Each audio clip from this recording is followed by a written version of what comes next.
Akkam jirtu kabajamtootaa fi jaallatamtoota maatii chaanaalii Burqaateek. Viidiyoo kutaa darbee keessatti Windows 11 kompiitara keenya irratti instaal gochuudhaaf wantoota nu barbaachisan garaagaraa qopheeffachuudhaanidha kan nuti gargar baane. Kutaa kana irratti ammoo akkamittiin Windows 11 kompiitara keenya irratti instaal gochuu akka dandeenyu waliin ilaalla. Akkuma yeroo darbee ilaalle kompiitara keenya irratti sooftiweeroota nu barbaachisan garaagaraa kanneen akka Windows 11 seetaappii isaa sooftiweerii buut gochuuf nu gargaaru kanneen akka rafasii fayyadamuudhaan flash diraayivii keenya irratti sooftiweericha buuta bilgooneetu jira. Kutaa kana keessatti ammoo sooftiweerii flash diraayivii irratti buuta bilgoonee kana akkamittiin kompiitara keenya kana kan Windows 10 amma fayyadamaa jirru kana gara Windows 11tti jijjiiruu akka dandeenyu waliin ilaallaa. Haga xumura viidiyoo kanaatti nu hordofaa.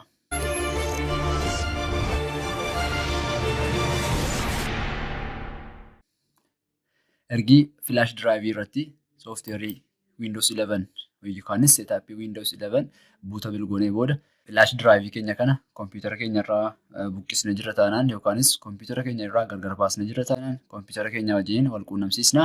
Itti aansuudhaan kompiitara keenya riistaart goona yookaanis shutdown goonee irra deebiidhaan banna. Riistaart gochuus ni dandeenya jechuudha. As dhufnaa paawarii keessa galla. Riistaart jennaa jechuudha.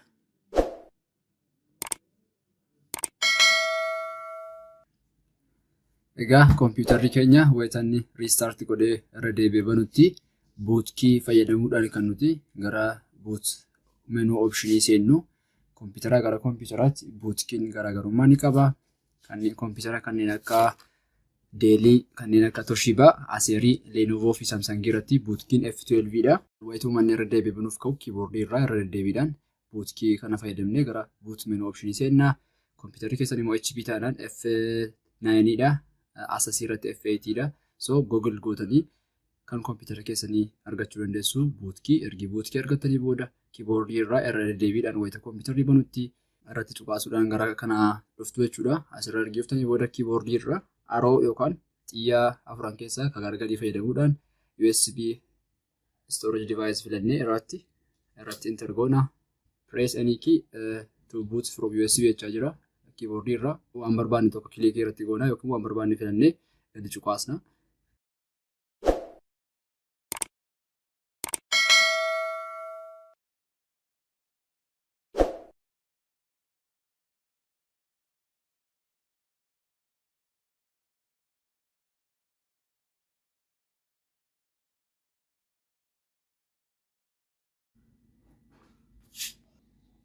Itti aansuudhaan wayita gara kanaatti nu fidu language to install kan jedhu English filannaa.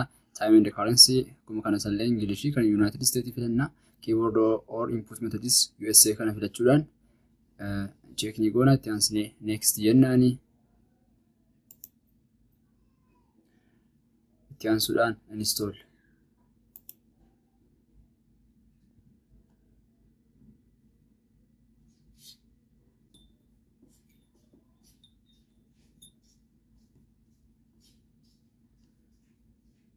I accept the license terms filachuudhaan next jennaani. Custom installation kana filannaa. Install Windows only kan jedhu kana filannee wayita filannu gara kanatti nu fida. Sanaan booda partitionii irratti install gochuu barbaannu ni filannaa.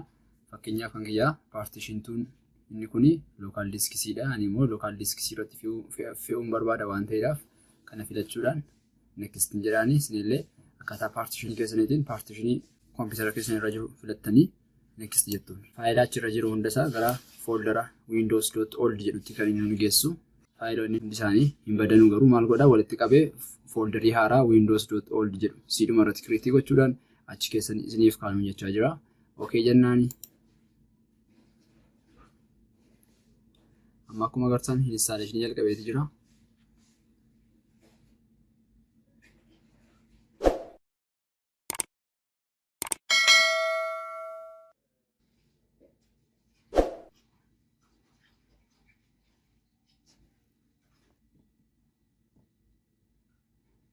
Amma akkuma agartan persantii 82 irra ga'ee jira. Kunoo haala kana fakkaatuun steppii kanarra nuuf ga'ee jira. Haga xumuraatti egaa walumaan ilaallaa.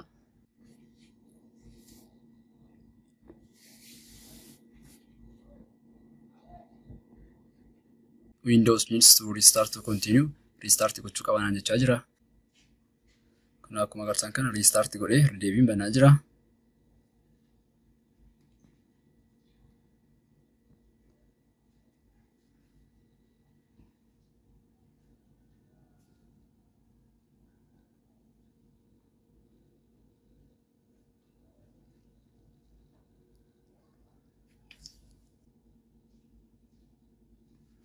Kunoo haala kanaan banuutti jira. Starting services jechaa jira.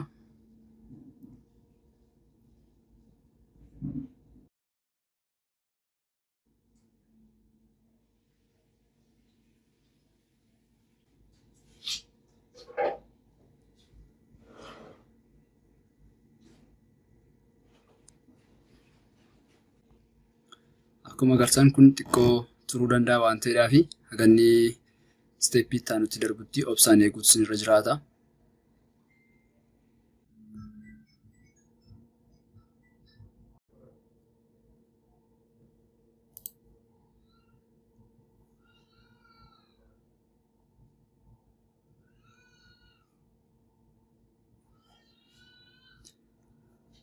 Irra deddeebiidhaan yeroo dheeraadhaaf riistaart erga godhee booda amma gara xumuraatti waan banaa jiru fakkaata. Mee walumaan ilaalla.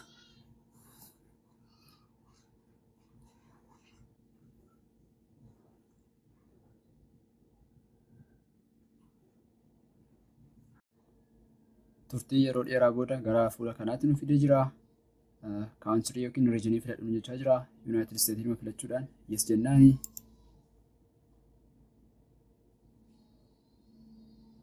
Keyboardii laayoutiin kan USA kana filachuudhaan keyboardii yes jennaani. Keyboardii lammaffaa adii gochuu barbaadaan jechaa jira. Skip goona kan ammaafi.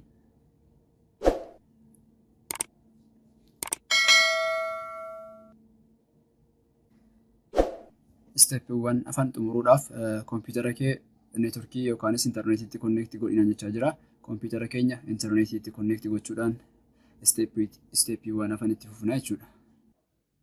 Kunoo akkuma agartan kompiitara kiyya intarneetiitti konneektii godheetan jira. Itti aansuudhaan next jedhaani.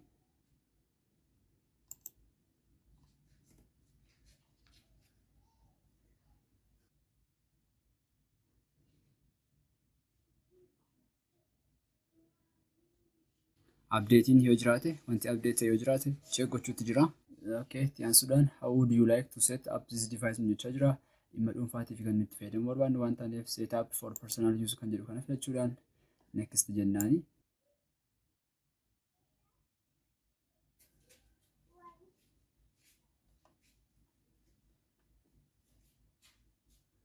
Let's add your Microsoft account. Microsoft account keenya akka nuti add goonu gaafachuutti jira. Itti aansuudhaan create one jennee haaraa banannaa jechuudha.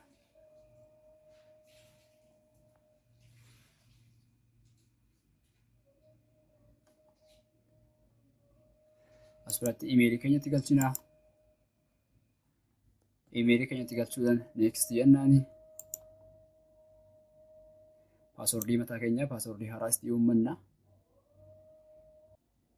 Paaswordii erga uummannee booda next jennaani. Maqaa keenya jalqabaa asitti guutanna.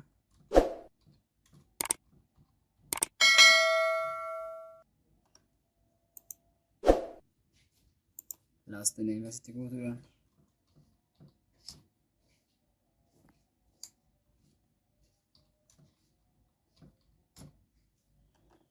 Next jennaani. What's your birthday? Bakki dhaloota keetii eessadha waan jedhu odeeffannoo sana nu gaafachaati jira. Biyya keenya kaawuntirii bakka irra jiraattan asitti guuttu. Itti aansuudhaan birthday waanuma tokkos keessaa filattanii itti guutuu dandeessu. Next jedhaani. Imeelii kiyya irratti verifiikeeshiniin liinkiin naaf ergamee jira. Sana verify godhinaan jechaa jira. Ammaaf Skype for now jedhaani.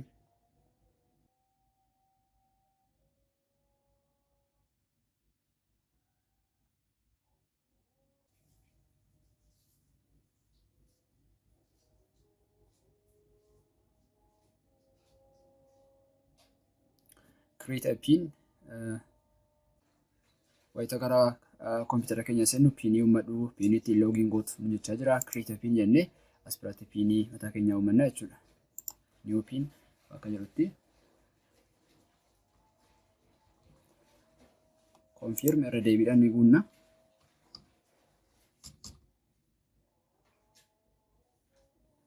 Okay. Piinii dijiitii 4tti guuttu.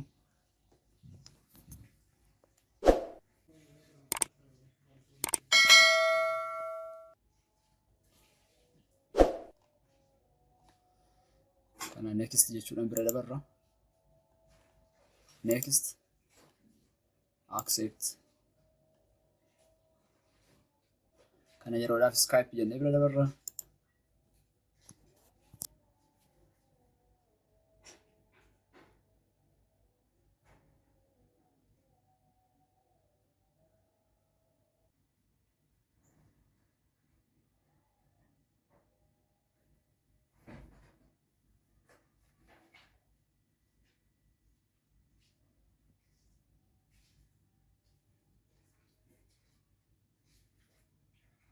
Amma banuutti jira.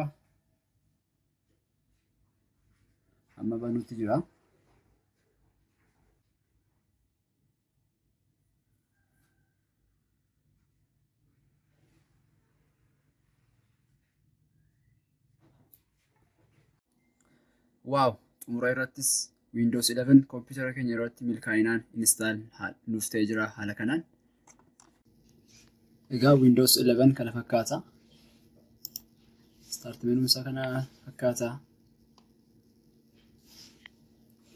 File manager isaa kana haala kanaan kan inni jiru.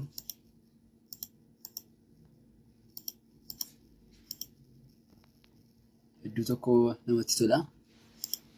Kun immoo setting isaati. Egaa isinis kompiitara keessan irratti fe'attanii itti fayyadamuu dandeessu.